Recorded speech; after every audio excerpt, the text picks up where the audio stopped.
नमस्ते दोस्तों, कैसे हैं आप सब। मुझे उम्मीद है कि आप सब अच्छे होंगे।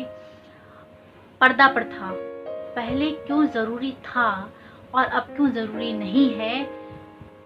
क्या वाकई में पर्दा प्रथा हमारी संस्कृति का एक हिस्सा था? इस पे हम बात करते हैं। हमारे पूर्वज हमें ये बताते आए हैं कि पर्दा प्रथा हमारी संस्कृति का बहुत अहम हिस्सा है और हमें पर्दा करना चाहिए।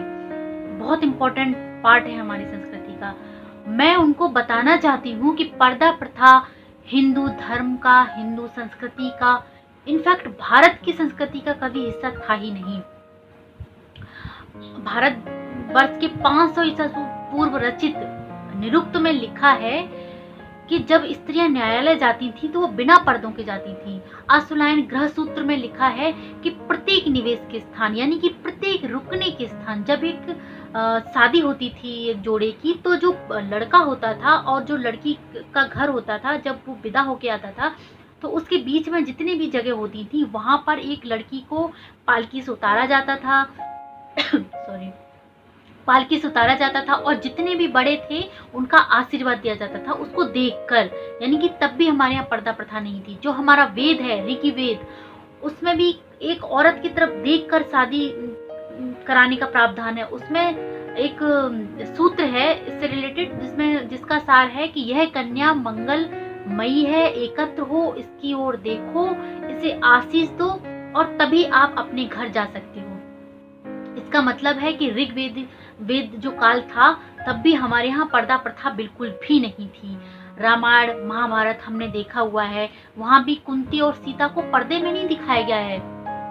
और जो अजंता एलोरा सांची की जो कलाकृतियां हैं वहां भी एक औरत को बिना पर्दे के ही दिखाया गया है।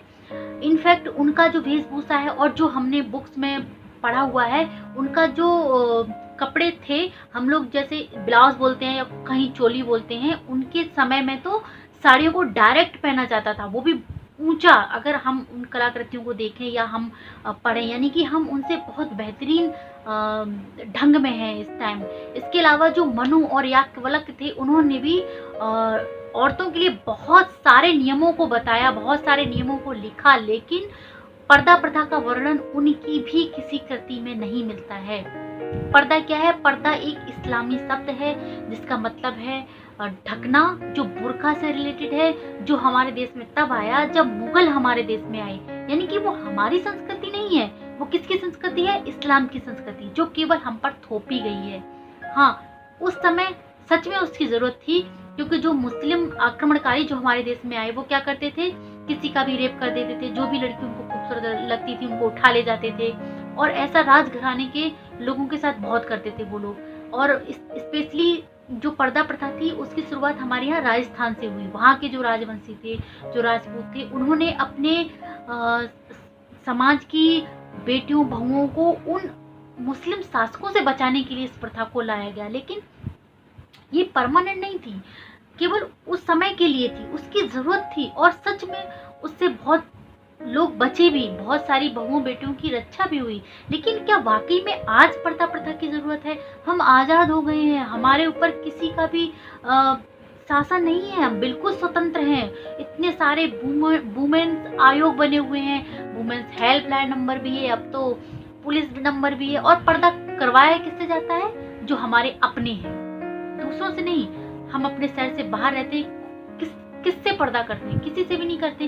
किससे करवाया जाता है? जो हमारे अपने होते हैं, जिनको हम जानते हैं। और पर्दा किस वजह से आई, इसका लॉजिक कोई लगाना नहीं चाहता है। क्यों? क्योंकि उसे अपनी संस्कृति से जोड़ दिया। कोई भी ऐसी चीज हमारे यहाँ जब भी रूढ़वादी हुई है, उसको तोड़ना, उसको खत्म करना बहुत ज्यादा मुश्किल हुआ है। क्योंकि जब भी कोई चीज धर्म और संस्कृति से जुड़ जाती है तो जिसने भी उसको खत्म करने की कोशिश की है, समाज ने उसे विद्रोही समझ के बुरी तरह से उसका तिरस्कार किया हुआ है। लेकिन क्या वाकई में पर्दा प्रथा हमें हमारे अपनों से ही करनी चाहिए? कमाल है, एक औरत को, एक पत्नी को अपने पति पर भरोसा नहीं है कि वो अपनी बहू को कंफर्टेबल फील कराएगी। वो मतलब पर्दा करवाना किससे है? अपने ही फादर से, कि हम उनके साथ कंफर्टेबल नहीं है। एक माँ को अपने ही बच्चों पर भरोसा नहीं है, जिसको लगता है कि एक बेटा दूसरे बेटे की पत्नी के साथ कुछ गलत कर सकता है तो पर्दा वहाँ करनी चाहिए। किससे करनी चाहिए? हमारे अपनों से। करवाता कौन है? हमारे अपने ही। हाँ, तब तो मैं मानती हूँ कि अगर आपको लग रहा है कि हम कहीं जा रहे हैं और आपको लग रहा है कि ये बंदा कंफर्टेबल नहीं है, हम पर्दा कर सकते हैं केवल अपनी सुरक्षा के लिए। ये कोई परंपरा नहीं है कि हमें करनी है, ये क्या है, केवल सुरक्षा का एक हिस्सा है कि इससे हम सुरक्षित थे।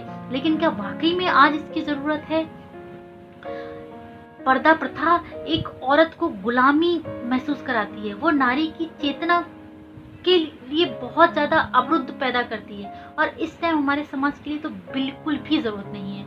मुझे पूरा यकीन है जितनी भी हमारे एज ग्रुप की जो महिलाएं हैं वो पूरे मन से वो मानती होंगी कि पर्दा प्रथा बिल्कुल भी सही नहीं है, लेकिन कुछ इमेज कॉन्शियस होते हैं, कुछ बड़ों का रेस्पेक्ट करते हैं, कुछ विद्रोही नहीं बनना चाहते हैं, इसलिए उसको करते हैं। लेकिन वो जानते भी हैं और मानते भी हैं कि इसको करने की बिल्कुल भी जरूरत नहीं है, और अपनों से तो बिल्कुल भी नहीं। और याद रखिए, जिस दिन एक औरत अपने ऊपर थोपी हुई इन बेड़ियों और इन कोड़ियों को तोड़ने लग जाएगी, उस दिन इस दुनिया की कोई भी शक्ति उसे रोक नहीं पाएगी। और आज बिल्कुल उसकी जरूरत है। हमारे पूर्वजों की जो एक बात सबसे ज्यादा मुझे कमी लगती है वो यही कि वो जिस तरह की जिंदगी को जीते आए हैं, जिस तरह के कामों को करते आए हैं, वो उसको सबसे ज्यादा बेहतरीन मानते हैं और वो उसी चीज को आगे बढ़ाना चाहते हैं। उनको कोई चेंजमेंट पसंद नहीं है, लेकिन इस परिवर्तन की जरूरत है। इतनी ज्यादा चीजों में परिवर्तन हुआ है, हम डीजे पे डांस करने में आ गए हैं, जबकि हिंदू जो राजपूत थे, हमारे यहाँ तो शादियों में लोगों को बुलाया जाता था, लेकिन आज हम लोगों की महफिल का हिस्सा हैं। तो जब उस चीज में परिवर्तन आया है तो पर्दा में क्यों नहीं? Thank you.